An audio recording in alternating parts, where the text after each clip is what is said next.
Greetings, dear ones. I am Kryon of Magnetic Service. In this particular week, we again examine perceptions and paradigms. And we encourage everyone listening to understand one premise.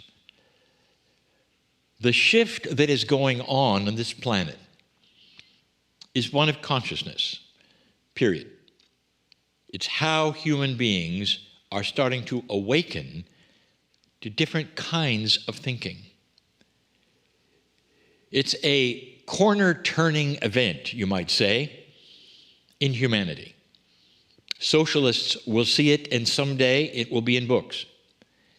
And they'll have different names for it. But we just call it an awakening to integrity. But more than that is an awakening personally for every single old soul and person who wishes to watch this that is even not an old soul, because it starts to rewrite even human nature. Every single week in these channelings this month, we're bringing a little bit of a different subject. So far, you know what we've been covering, the perceptions on how you might react to certain things, or maybe even more, how you might be able to reframe certain things in your life so that you don't get the same results every time that you'd like not to. That's what it's about. Is it possible that this awakening that is going on the planet, this elevation in consciousness that even is slight, is it possible that it could help with individuals and their lives and the things that you experience every single day? We keep speaking of a worldwide event, this shift. And you've got to see it in many ways. It's different from your grandfather's world, dear ones. Very different. But now we're trying to pull it to you personally, to how you might be able to then reframe some of the things that you experience on a daily basis in your culture. One of the biggest ones that you all have at some level is fear. Now, at another time this month, we were talking about worry. But it's even related to this time. The main thing is fear. You all have it.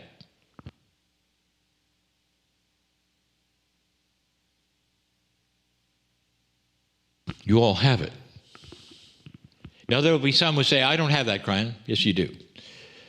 You all have a certain amount of fear, because that keeps you from jumping off a cliff, for instance, or being cognizant of stepping off a curb. It's more than just being attentive to your life.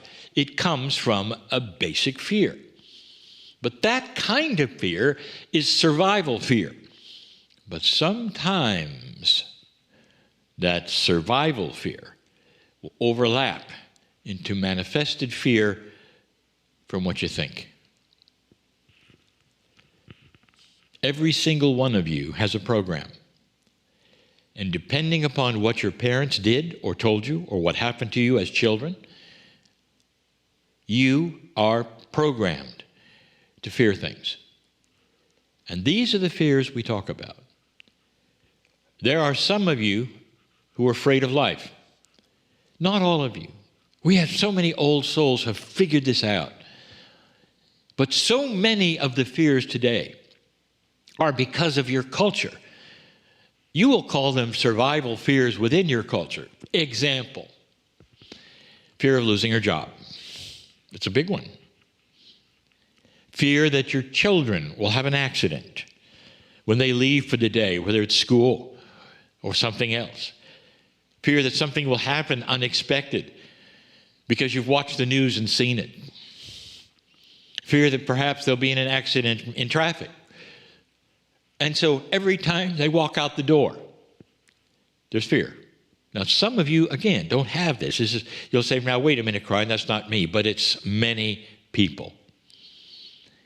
Now, the ones who watch this particular episode and this particular channeling, you also have the option to share this.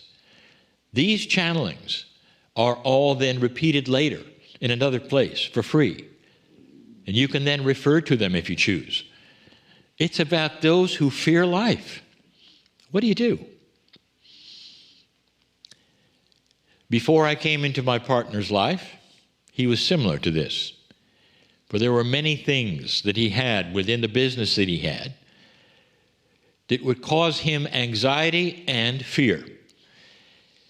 And you might say, well, they were small things. To him, they were not small things. Any more than to a mother, a small thing is what's going to happen to their children that day.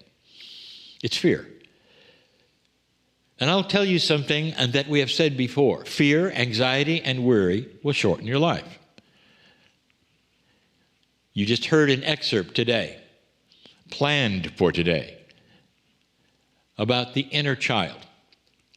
And that is one of the solutions, is to be able to create laughter for yourself or funny scenarios or things that you can reframe into something funnier than it is because you know better. How many of the fears that you have on a daily basis, like I'm telling you about, how many of those do you think you have created? You've created them to think perhaps that you're helping by being like concerned, but it really is fear. And the answer is most of them. Whatever happens to the child that day happens. 99% of the time they come home.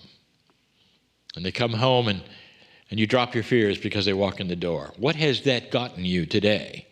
You know, how was it for fearing today, Mom? How did you do? Knowing that you'd shorten your life just a little bit as they left the house. And that's what we're talking about. My partner has done something when he found out this truth, that most of the fears he had were manufactured by his own consciousness of things that he was afraid of because he was told to be afraid of them or because he projected what might happen that day. And what he did was to first, number one, recognize the fear. I'm afraid. Or, my goodness, I caught myself complaining about something, but really it's a fear. What if that happens? Oh my goodness. You get together with other people and talk about, oh my goodness, what if that happens? Now that's a shared fear. We're able to get together and have a fear committee. And some of you do that as well. And that just enhances the fears. My partner did something, and that's this. When he recognized the fear, he gave it a personality. And the personality was the fear of the big ball of fire in the Wizard of Oz movie. That's fearful. The big voice that pounded out from the walls in the Wizard of Oz movie when they met the wizard and then they found a man behind the curtain. It was just this little man, and he turned around and said, pay no attention to the man behind the curtain. And it was funny. And every fear from then on, he saw as a joke. He said, I see you there. You're trying your best, aren't you? Ah, yeah, I know I manufactured you, but it's really kind of cute. You're pretty small. So why don't you just go get in the back seat for a while? I know you're there. I can't really totally get rid of you, but I can sure make fun of you. And it worked. It worked for him. Every one of you has a process of reframing that which you yourself have manifested into a false fear. Wait a minute, Kryon. Are you saying we shouldn't be concerned when our children? No, there's a difference between being concerned and being afraid. And that's what we're talking about. Are any of you in constant fear over something? The loss of this or that? Or worrying that this is going to happen because it happened before, or your dad or your mom said it might happen? Do you realize what you've just done? You've etched a program into your own mind, and now you're working with it. And when I say working with it, You're manifesting it, you're massaging it, you're telling others about it, and there it is. And it's fake, completely. Reframing fear is the subject. That is a new paradigm for so many of you to hear this. First, recognize it, and you will. It'll come flying out of your brain and out of your mouth, and you'll go, oh, that's me. I actually was programmed to fear this because of perhaps I was told to, or perhaps I had friends that had something happen. It is reframable. You can work with this, dear ones. This is a new tool for an awakened soul. You chose to fear, you might say. Now you can choose not to. The choice is always yours in this life of yours of awakening. What would happen if you loved the fear? And you would say, oh, maybe that's going a little too far. And yet, that is what many have done. They throw love at it because they recognize it first. They throw love at it, and it goes away snickering and saying, well, I tried. Maybe next time. And you go, yeah, try again, but you won't make it.